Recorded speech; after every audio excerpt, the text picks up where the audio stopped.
रोज़गार रहता, बेहतर शिक्षा रहता तो बिहार के बच्चे यहाँ पे रहते, ना कि बिहार से बाहर। गुरु के लिए शिष्य अपना गर्दन भी कटा सकता है और हम लोग मजबूती से काम करेंगे। फर्जीवाड़ा बंद हो, बिहार में बच्चियों के साथ जो छेड़छाड़ हो रहा है वो बंद हो। लॉ ऑर्डर पूरी तरह से फेलियर हो गया, उस पर काम करना चाहिए नीतीश कुमार जी को।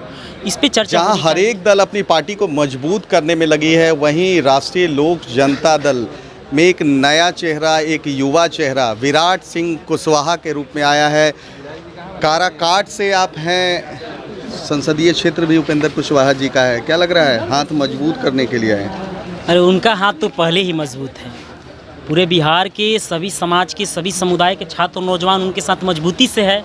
जो पहले से प्रबल है, मजबूत है, उसको हम लोग मजबूत क्या करेंगे? वो पहले से मजबूत है। हमारे नेता हैं, हमारे पार्टी के अध्यक्ष हैं, हमारे गुरु हैं। तो गुरु के लिए शिष्य अपना गर्दन भी कटा सकता है और हम लोग मजबूती से काम करेंगे। मिट्टी से जन्मे हैं, मिट्टी पे काम करना है, मिट्टी पे संघर्ष करना है। छात्र नौजवानों को प्रेरित करना है, छात्र नौजवानों को पार्टी से जोड़ना है, छात्र नौजवानों को बेहतर शिक्षा कैसे मिले, बेहतर स्वास्थ्य कैसे मिले, इस पे चर्चा करना है और यकीनन एक न एक दिन बदलाव होगा। उपेंद्र कुशवाहा जी ने अपने तरकश से एक युवा तीर निकाला है। क्या लग रहा है, ये तीर क्या कौरवों का वध कर पाएगा? मैं ये तो नहीं बोलूँगा। मैं ये बोलना चाहता हूँ कि हमारे गुरु हैं और हम उनके शिष्य हैं, और गुरु के होते हुए शिष्य कभी पराजित नहीं हो सकता है। और हम लोग यकीनन 2024 के लोकसभा चुनाव में जहाँ जहाँ से राष्ट्रीय लोक जनता दल बीजेपी के साथ गठबंधन से चुनाव लड़ेगा, वहाँ से हमारा टिकट निकलेगा, वहाँ से हमारा सीट डिक्लेयर होगा। आप युवा हैं, युवाओं के लिए क्या मांग रखेंगे पार्टी में?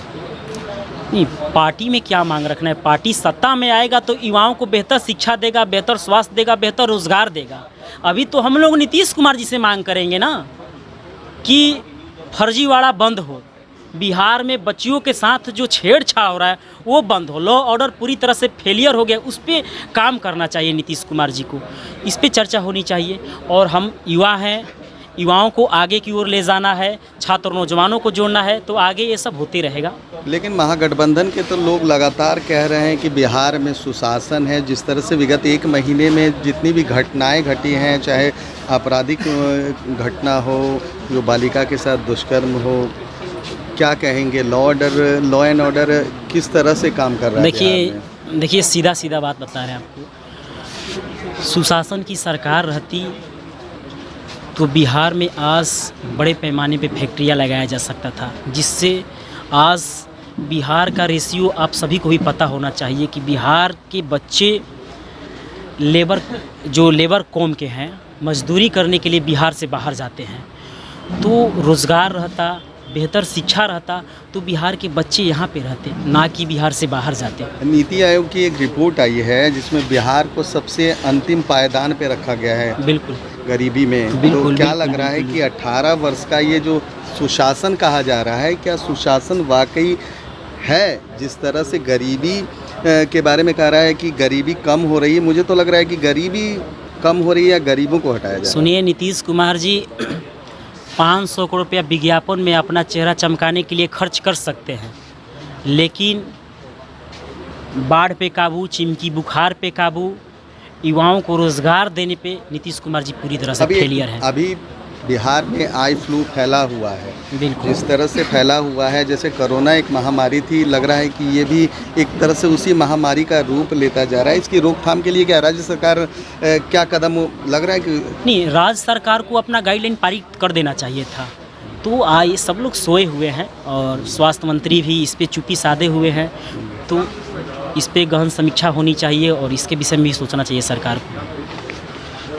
तो ये थे विराट सिंह कुशवाहा, जिन्होंने स्पष्ट तौर पर कह दिया है कि बिहार में जिस तरह से अपराध बेलगाम है, लॉ एंड ऑर्डर ध्वस्त हो चुका है। मैं आपको बताऊं कि आर.एस. भट्टी को भी केंद्रीय प्रतिनियुक्ति से यहाँ पर बिहार लॉ एंड ऑर्डर को सुधारने के लिए बुलाया गया था, लेकिन विराट सिंह कुशवाहा का साफ तौर पर कहना है कि यहाँ सुशासन नहीं, कुशासन की सरकार है। फिलहाल तमाम हमारी ऐसी खबरों को देखने के लिए आप देखते रहिए मगही न्यूज़।